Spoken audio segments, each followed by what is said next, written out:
Welcome to the Stronger Marriage Podcast with Trey and Lee Morgan. This is Wednesday, December 14th. Getting close to Christmas. Getting close to Christmas. This will be our last podcast of 2022. We'll pick up in 2023. We're excited about this podcast, but I want to throw something out really quick. You still have time to order a book on Amazon and get it here in time for Christmas. Yeah. If you're an Amazon Prime member. Yeah. One of our new books. We have somebody who sent us a message yesterday. I'd like to share this with you. I thought it was fantastic. And I don't know where I've put it. Oh, no. Well, they actually left a review for us, right? They did. It was really nice. It's new enough that we haven't gotten a lot of reviews on Amazon yet. That's always helpful if you have a book and you can leave a review. You found it. I did. My husband and I have enjoyed your Daily Marriage Challenge book. We have laughed a lot and said lots of, yep, isn't that the truth? We need to do better at this or that. But most importantly, we find ourselves looking forward to reading it together at home or one of our many road trips to and from basketball games. Sounds like they've got kids in probably junior high or high school. That's a great way to spend some time in the car. Yeah, says I also bought one for each of our married kids as well for Christmas, and I'm excited to get them to open it. We love that it is short and to the point and takes only a few minutes out of our day, but the message stays with you all day long. Our children will love that. And I just thought, how nice of that, such a good review. Yes. That's awesome. So this is called the Daily Marriage Challenge. You can find more information on it on our webpage. Be a great thing to give your marriage or for your spouse for Christmas or a stocking stuffer.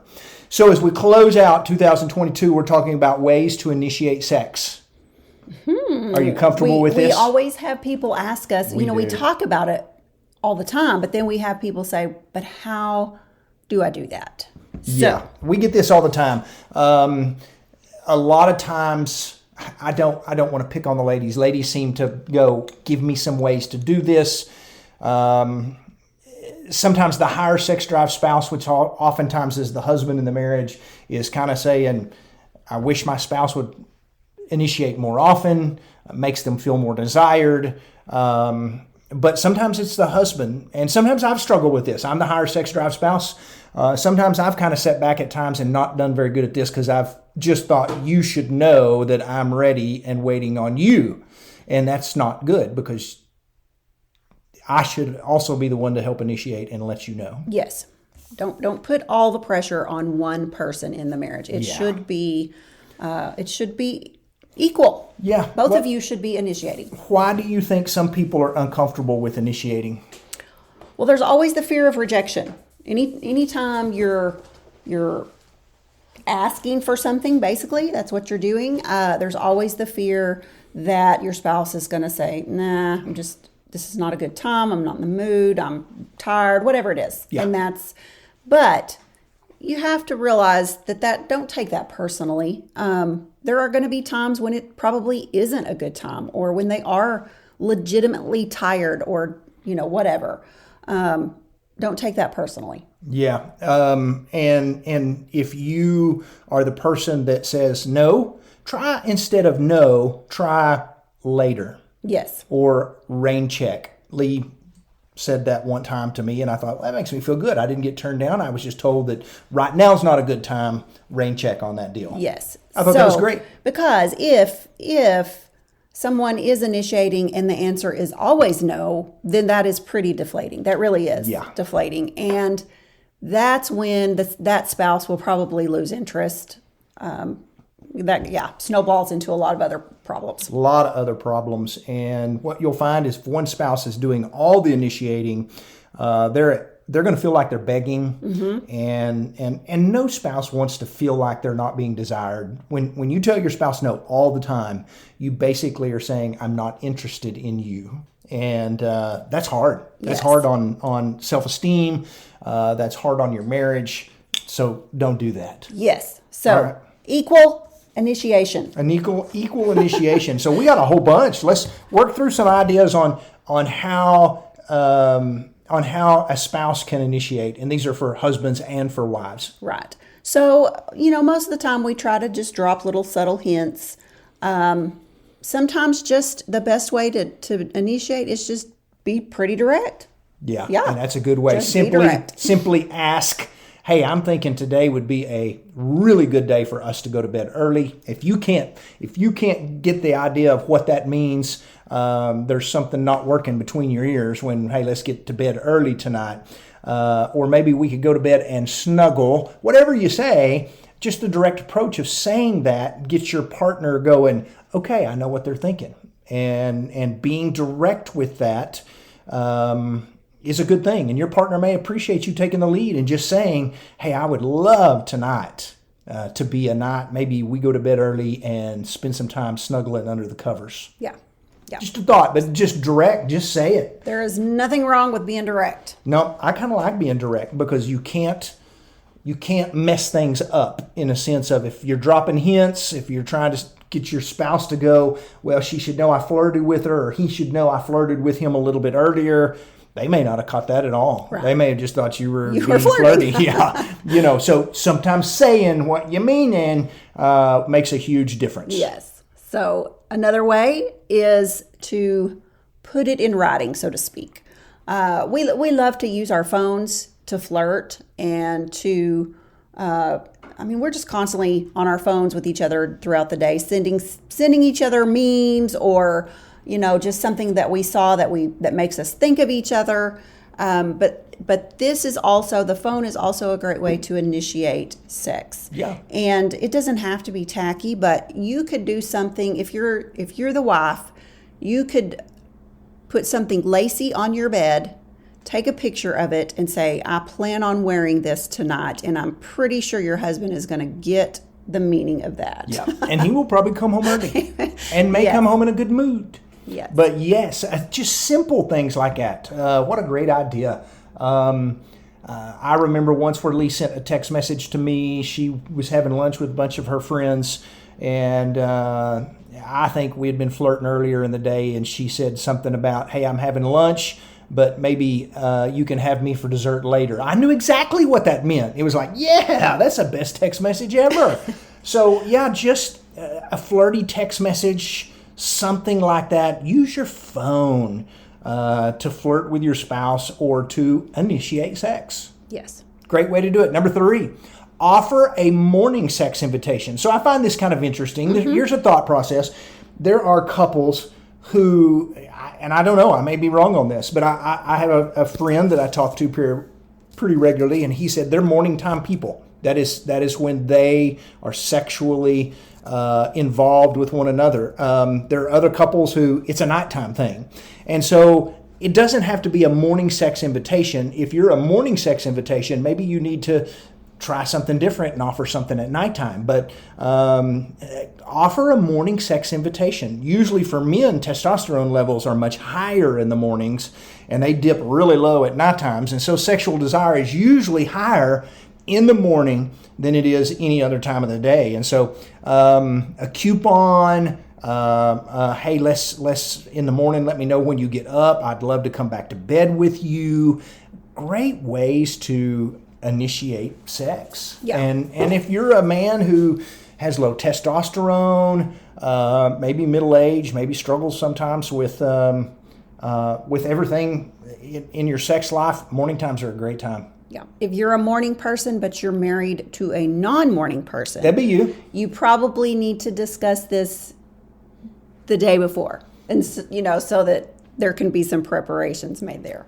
I would not roll over at 6 a.m. and snuggle wake up me next up. to you and wake you up. That would be without a plan there. That Yes. would not be a good way to initiate sex. Yes. That would be a good way to go get a fat lip or something. Of what are you No. doing? Scoot over. That's your sleep time. Yes. So I get that. Yes. But mornings can be, a great time to do that. So. The next one is to schedule it. Schedule it. Schedule it. Now, a lot of people say that's boring, that's old-fashioned, that takes the spontaneity out of things, but this can be the best option for couples who have hectic lives. It takes all of the guesswork out of, whose turn is it to initiate? Is it my turn? Is it his turn? If you just have a set night, and we have friends that do this as well. They have a set maybe it's not even night. I mean, they haven't been that specific with us, but they have a set day of the week, and they just know that is our day. Both of them know it. I think it's great. I really do. That doesn't mean that that's the only time of the week, that they may have sex, but they know that for sure that's their day. However hard their week was. And I think it's great. I mean, there's no room for rejection or hurt feelings if you do this. And when you say, hey, let's find a day. What's kind of a day that's usually pretty slow in our week? Let's make that our day. You're telling your spouse that intimacy is a priority in your marriage. If you're willing to just say, hey, this is going to be our standing day. Yeah. And things are going to happen. I mean, you may get a headache or, a real headache. A flu. You may get sick. There are things that can pop up on your day. But for the most part, you can guard that day and make sure things don't pop up to get in the way and interfere. If you wait until both of you are in the mood at the same time without any heads up invitation, you're not going to have a lot of sex in your marriage. That's just not something that always takes place where you just happen to lean over and go, I'm kind of in the mood. How about you? Are you in the mood? And your spouse goes, well, I was actually thinking the same thing. Yeah, that's only in fairy tales. Right. But can we also say that we don't specifically mean that you say next Tuesday at 2? You don't always have to look ahead and go, we don't have anything next Thursday. What that means is sometimes simple as Lee and I do this.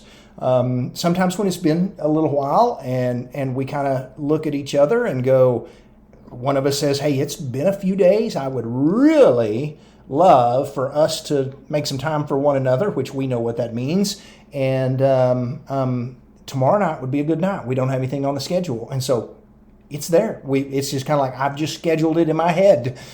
We don't write it on our phones or anything like that, but we schedule it. It's kind of like, well, I know what we're doing tomorrow night. It's on the schedule. Yeah. So whether you do that or whether you have a standing day, week after week, I think it's great. I think that when you know it's coming, you can get yourself in the mood. This is for women. I mean, that's huge for women because sex is a very mental thing for women. We talk about that in our workshops. Men can heat up like a microwave in 30 seconds, whatever it takes. Women, we're not microwaves. We're slow cookers. That's the analogy that we make there. And sometimes it takes all day. So when you know it's coming, you can flirt more that day. You can, send each other those text messages. You can be more affectionate during the day.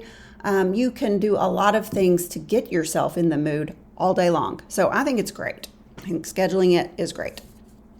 I think that sounds good. So next one is to talk about past sexual experiences that you've had together. I like that. Make sure you put that you had together.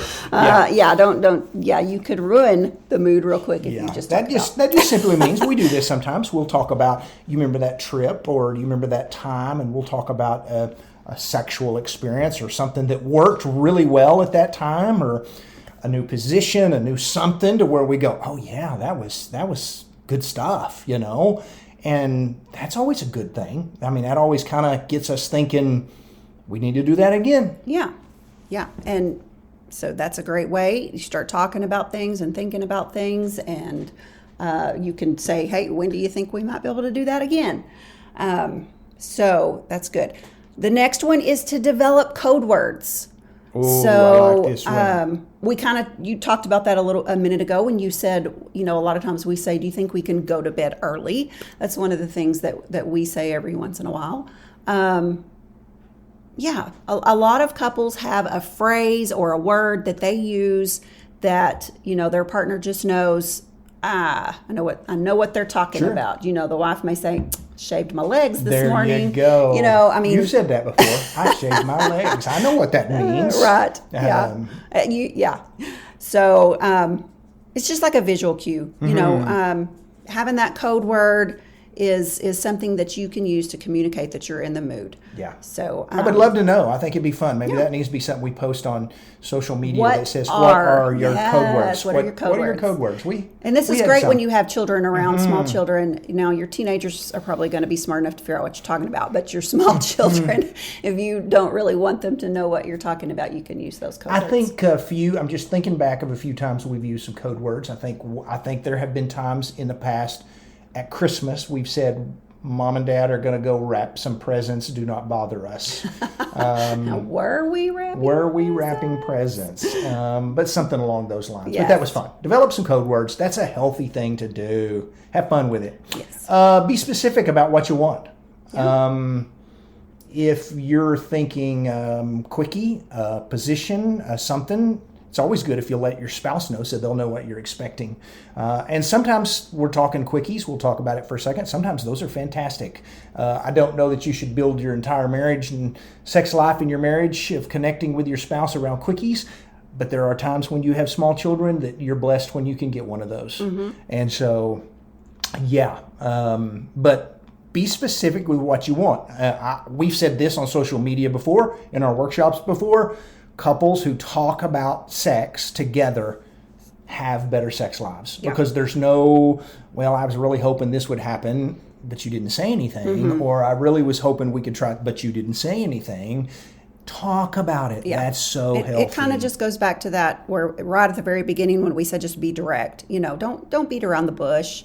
Don't hope that your spouse picks up on cues that you're in the mood. Talk about things. Be specific. Yep. So another way is to start with a massage. Oh, I like those. That's a great way to initiate sex with your spouse. How many sexual experiences in marriage, every marriage, has started with, would you give me a back rub? Right. Or would you like a back rub? And it just goes from there. Right. There you go. Yes. Yeah. If you're looking for a new way, I like massages. I like giving you massages. And that usually is just something that is a good way, offer a massage and go from there. Yes. Now, yes. I will say sometimes it's nice to offer a massage and not expect anything in return. Yeah. But 9 times out of 10, I would say that it can definitely lead to one of those things where you may go, I'm not in the mood, but rub my back for a while and that may change. Right. Yeah. Yeah. So another way that you can initiate is to dress the part.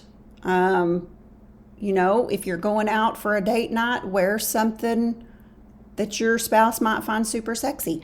Wear some new lingerie to bed. Wear lingerie to bed, period, right? I mean, sometimes we just get in the rut of wearing our big T-shirt to bed and whatever. But if you come to bed wearing the lingerie, that's a pretty good sign that you're in the mood, right? Yeah, if you've got it laid out, or sometimes I will lay something out and just go, this doesn't have to be for tonight, but sometime in the near future, I would love for you to wear this. Yes. And so, maybe a wife could lay something out and say, this is what I'm wearing tonight. Or a husband could lay something out and go, I would love to see you in this. But dress the part. That's a great way. I think sometimes that, I don't know if do they still do lingerie showers for newlyweds? I don't know.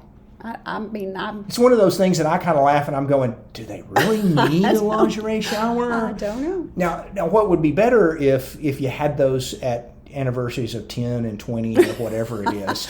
Right. Just because that's a great way to keep things alive. We talked to a sweet lady. She had to be in her 70s. We kind of made this point talking about the little lacy special drawer, and she said, I still have I have no clue, because she's in her 70s. I don't know what lingerie looked like when she got married, but she said, I still have one of mine. And she said, every anniversary I put it on for my husband and he still loves it. And I thought, fantastic. Absolutely love that. Yeah. Absolutely love that. I thought they've got a little spark in their marriage, and that was pretty awesome. That is great. Yep. So another way to initiate is with a passionate kiss. Yes. Not a peck. One of those to where you just kind of go, "Whoo, that was a real kiss right there. That was a kiss." That was a kiss. That'll get things going quick. Another way is to surprise them. So maybe by waking them up. Now, this can be middle of the night. This can be in the morning, like we talked about earlier. You need to make sure you know how that's going to be received by your spouse. Sure. There have been times where this has happened for us. And it works. Can I put this way? It probably works best if you want to wake your spouse up and surprise them. The lower sex drive spouse waking up their higher sex drive spouse works better than the other way around. And that has happened before. And those are times where I go, "Ooh, you remember that?" Yes. But make sure you know your spouse. And if your spouse is, maybe they've had a hard night sleeping and just got to sleep, and you may not want to scoot over next to them and go, "Hey, honey, guess what? I'm excited." They may hit you with their pillow. Yes. So the other night you were a little stopped up. You were kind of snoring. I didn't even know I snore, but every now and then. Every now and then you do. And I'll usually try to roll over very aggressively to kind of stir you, or that night just rolling over didn't help. So I actually had to kind of pat you a few times, and which is my love language, kind of get your attention. And your first initial thought was, "Oh, she's being sweet. She's patting me," or maybe she's trying to wake me up because she's in the mood. In the mood. And the next thing you heard was, "Honey, you're snoring. Roll over." Yeah. It was not what I was looking for. Not what you were expecting. I thought, she's being so sweet, She's giving them a love language. Maybe she's in the mood. So you would have been all about that. Me, not so much. But that may be a great way to initiate, is by waking them up. Yeah. The next one. Stop waiting for perfect conditions and just go for it. And that's kind of what we talked about earlier. Yes. You don't always have to wait until both of you are exactly in the mood, because that's not going to happen very often. If it's been a while and you're just, this has happened to us several times. You just are getting on each other's nerves, and you're not getting along, and you're thinking, it's the last thing I want to do. But maybe it's just been a really long time, and somebody's finally just got to maybe break the ice, so to speak. And when you can reconnect sexually, it's like, oh, wow, I like them again. Yeah, it's reconnecting two people. You reminded that you're married. And sometimes there are people in the world that call that maintenance sex. That sometimes it's good to have that to just remind you, this is my lover, and this is my wife, or this is my husband. And so, that's a really, really good point that we probably need to make more often, that, perfect conditions don't always have to exist. When I think about not always in the mood, I think about going to the gym. Yes. I have never once in my life thought, "Oh, I am so excited to go to the gym," but I'm always glad when I get there. It's like that. This was worth it. I'm glad I did it. It's kind of like eating chocolate. I'm not a huge chocolate fan, but I've never had chocolate that I've thought, "Boy, I'm glad I didn't eat that." I wasn't in the mood for chocolate, but somebody here, eat this, and it's like, okay, that was good. Yeah. And sometimes sex is that way. You don't know until you participate that, okay, that was good. I'm glad I participated in that. And so stop waiting for the perfect conditions. Yes. How about this one? Okay. Tease them in the shower or after the shower. Tease them after a shower. Instead of putting your clothes on immediately after getting out of the shower, maybe walk around naked. This can be a cue to your partner that you would like to initiate sex. I would like to think it was a cue. If you are a woman, this is a great way to initiate sex. Flash them. Take your towel and just go, woohoo. We say, at the end of our workshop, we tease. We give this long list of how men can turn on women. And then, somebody says, well, how's a woman supposed to turn on a man? And we say, just show up naked. Just most show cases up naked. that works. And that's just a little bit of humor. But it can be very true. Most men are very visual. And so this is good, whether it's something lacy or just plain naked. Which feeds right into the next one, sleep naked or cuddle naked, or just go, maybe instead of laying out something lacy on the bed, just say, I'm not wearing anything to bed tonight, And so that's generally a good way. To me, as a love language touch, there is my favorite time is just skin to skin stuff, and that is just so good. When you just can connect skin to there's something about skin to skin that's hands are nice, everything else is nice. Body to body, skin to skin is just legit. Yeah. So, it just gives connection to couples. Yeah. If you climb in bed and you're not wearing anything, that is a pretty good sign that you're in the mood. Now, you may sleep like this all the time. Some couples do. They do. But the next one is kind of along the same lines. Undress in front of your partner. Sometimes just taking off your clothes is enough to serve as the invitation. So it's kind of like, oh, baby, you taking off your socks? Are you taking off your shoes? Are you telling me? Is this it? Yeah, there you go. Number 18, we talk about, not a number. We talk about this a lot, but flirt with your spouse. This was the next one on our list. Just flirt. Flirting is healthy. Soulmates, people with connections, married people should flirt. Roommates don't flirt, but flirt. And there's so many ways to flirt. Flirty text message, rub your hand across their backside when you walk through the kitchen, give them a kiss, whatever it is. Flirt with them. Touch them a lot. That's you used to do all these things. This really should be something that you just do on a continual basis. And I think that, we said this earlier, if you're flirting, you need to make sure they know when the flirting is initiating, because we flirt often enough that I don't think we even take that as an initiation anymore. Yeah.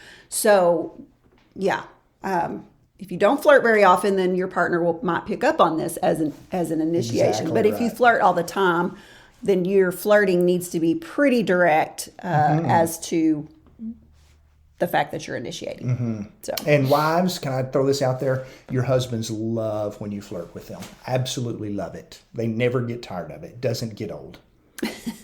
So this next one, this is great because this is my love language. Acts of service is my love language. So it says to be supportive, try chore play. Okay, play on words there. Chore play. Chore play.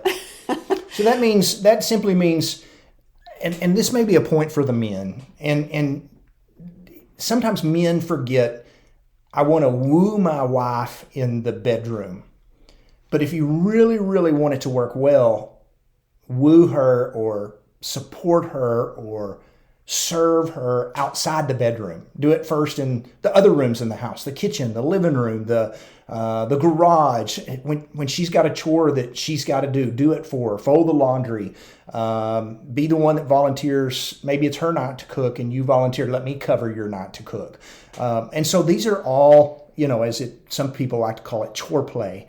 Get involved in household duty. Ask her.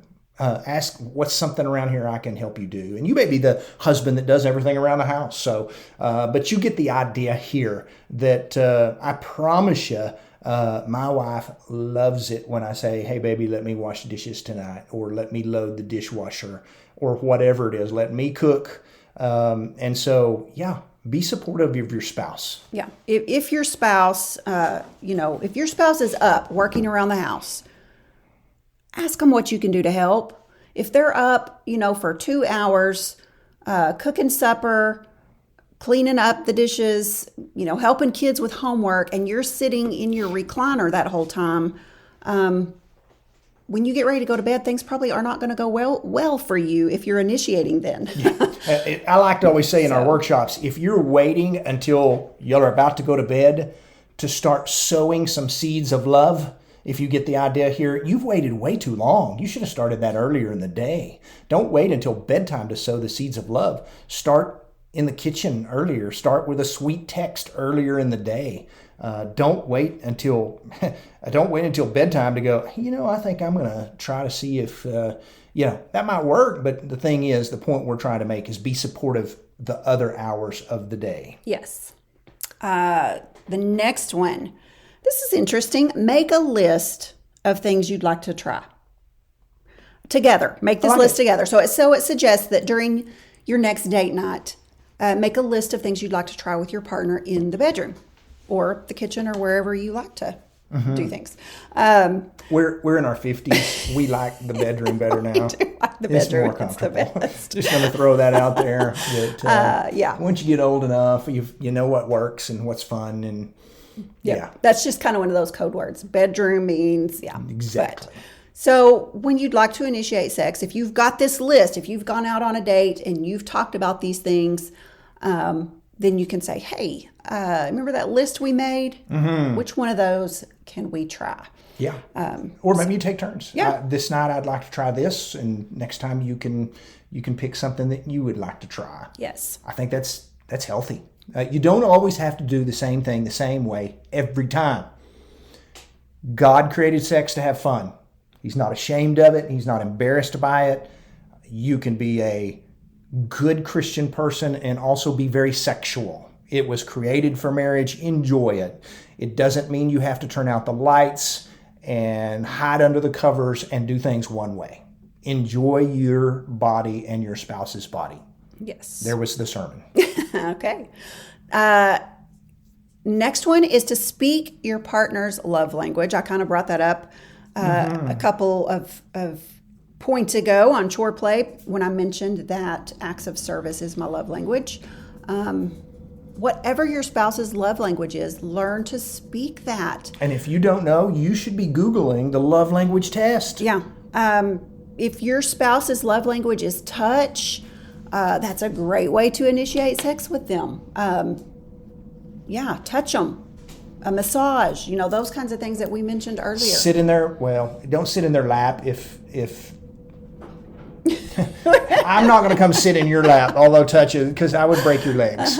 But you get what I'm, give them lots of physical contact. Yes. And so that's a healthy thing to do. Yeah, so touch, Cuddle gifts, up, kiss. acts of service, quality time, just spending time together, and praise, building one another up, words of affirmation. Speak your spouse's love language. I'm going to add one. Tell me what you got. That I just thought of as we were talking. Another great way to initiate sex is to read a book together. Oh, yeah. A healthy marriage book on sexual intimacy. Read that together. Now that doesn't mean you have to sit there and read it out loud to each other. If you like to do that, that's great. But we usually, I'll read a chapter and then you read a chapter. But we've had couples that have told us, we could hardly get through the book because we just were in the mood all the time, but from reading the stinking thing. So one of the ones that we recommend is sheet music. You've heard us talk about that. Sheet We music like it. by Dr. Kevin Lehman, Uncovering the Secrets of Sexual Intimacy. It will have you talking about all kinds of things. It will likely help get you in the mood. But yeah, It was good for our marriage. It gave us some things to talk about, and it's a great book. we would underline stuff and go, is this really how you see things? And I'd go, it is. And I'd ask you, is this really kind of what you think about this? And you'd go, it is. And he'd be like, wow, I never saw that. So it was an excellent book. It was. And we've gone longer today than we usually go, but that's okay. We had a lot to say, I guess. We did, yes. It was a good topic that we get a lot of questions about. Yeah. So hopefully we gave you lots of ideas. We have, was it yesterday that you posted on Facebook maybe about Instagram too, on coupons. Coupons. Oh, I love these. This is just real quickly, if you're looking for an idea for a stocking stuffer, or even just a gift you can wrap to give to your spouse, think about making up some coupon books for your spouse. And this can be a sheet of paper. You can handwrite it. You don't even do it on a computer. To make some little coupons that say, this is good for, I'll do one chore you don't want to do. Yeah. This is good for, I do the dishes tonight, or I clean the kitchen, or make them romantic. A lot of the ones that we do are sometimes romantic. You pick out the lingerie tonight, or whatever it is. And so coupons are so good. I will just tell you, I already have about 10 coupons that I have made and printed out, and they are hiding in your stocking, ready for Christmas morning. Okay. Yeah, I'm I'm excited. kind of hoping I get a few. Yeah, I like these. These are fun. I got to get on the ball. So I like these.